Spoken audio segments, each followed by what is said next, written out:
पता नहीं हमारे ही नसीब खराब थे जो तुम्हारे जैसी बहू हमारे पल्ले पड़ गई। किसी काम का खाना नहीं बनाना आता। रोटी देखो टेढ़ी मेढ़ी, और दाल है तो बिल्कुल नमक मिर्च मसाले हैं ही नहीं। लोग कहते हैं नई बहू आए तो बढ़िया बढ़िया पकवान खाने को मिलेंगे, पर यहाँ ऐसा कुछ नहीं है। माँ जी, मैं दूसरी रोटी बनाकर लाती हूँ। पता नहीं मैं इतनी कोशिश करती हूँ फिर भी बढ़िया खाना नहीं बना पाती। और बिमला कैसी हो? अच्छा, बहू से सेवा करवा रही हो। आओ सरला, ठीक हूँ मैं, बस जिंदगी कट रही है। क्यों, क्या हुआ? तुम ऐसे क्यों बोल रही? बोलू ना तो और क्या करूं। ये देखो रोटी बहू ने बनाई है, किसी काम का खाना नहीं बनाती है। ये क्या, इसे देखकर तो लग रहा है बहू ने रोटी नहीं कोई नक्शा बना दिया है। किसी दिन तुम मेरे घर आना, मैं दिखाऊंगी। मेरी बहू बहुत ही बढ़िया खाना बनाती है, ऐसा खाना कि उंगलियां चाटते रह जाओ।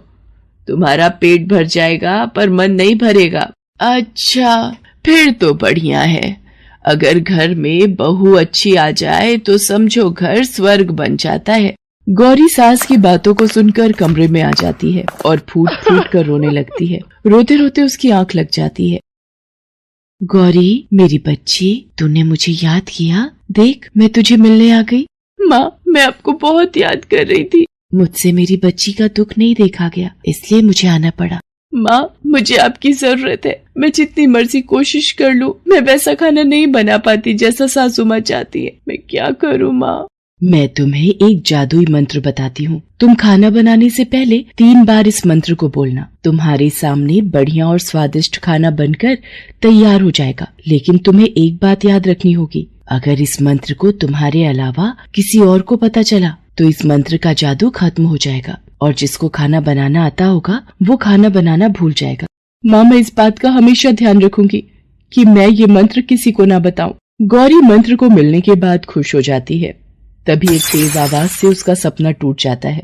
गौरी बहू, आज रात का खाना बनाना है या हम सब ऐसे ही भूखे ही रहेंगे? तेरे ससुर जी और केशव के आने का समय हो रहा है। माँ ने सपने में जो मंत्र बताया है, मैं उसी मंत्र को पढ़कर आज खाना बनाऊंगी। गौरी सास की आवाज सुनकर रसोई में जाती है और 3 बार उस मंत्र को बोलती है। माँ के मंत्र का ताना बाना बन जाए मेरा जादुई खाना। माँ के मंत्र का ताना बाना बन जाए मेरा जादुई खाना। माँ के मंत्र का ताना बाना बन जाए मेरा जादुई खाना। गौरी जैसे ही 3 बार मंत्र बोलती है, उसके सामने स्वादिष्ट और बढ़िया खाना बनकर तैयार हो जाता है, जिसे देखकर वो बहुत खुश होती है। गौरी अपने सास ससुर और केशव को खाना परोसती है। उस दिन उसकी सास खाने की बहुत तारीफ करती है। गौरी, आज सूरज किधर से निकल आया? तुमने इतना स्वादिष्ट और बढ़िया खाना बना लिया, मुझे तो यकीन ही नहीं हो रहा।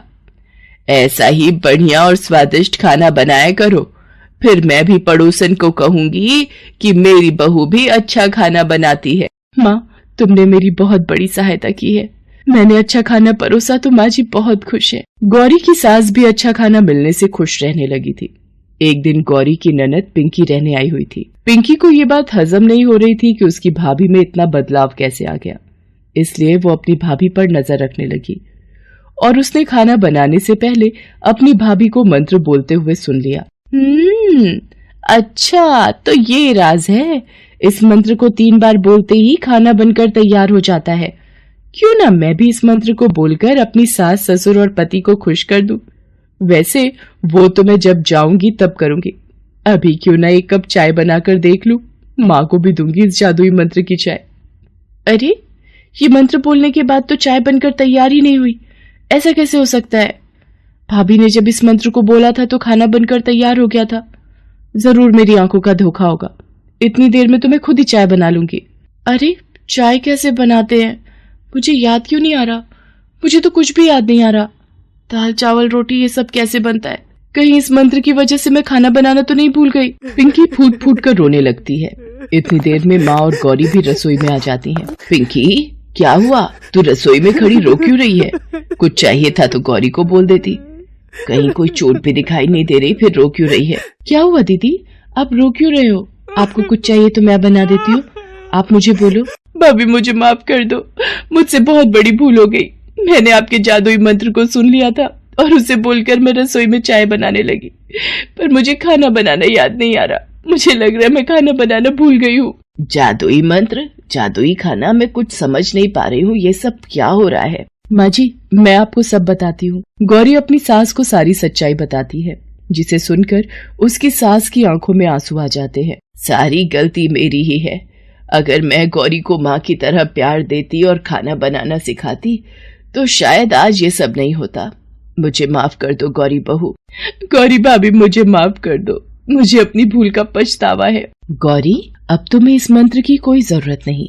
तुम्हें मेरी तरह प्यार करने वाली इतनी अच्छी सास जो मिली है। अपने घर में हमेशा खुश रहना। मेरा आशीर्वाद हमेशा तुम्हारे साथ है। पिंकी को भी सब कुछ याद आ जाता है। कुछ ही दिनों में गौरी भी अपनी सास से बहुत अच्छा और बढ़िया खाना बनाना सीख जाती है।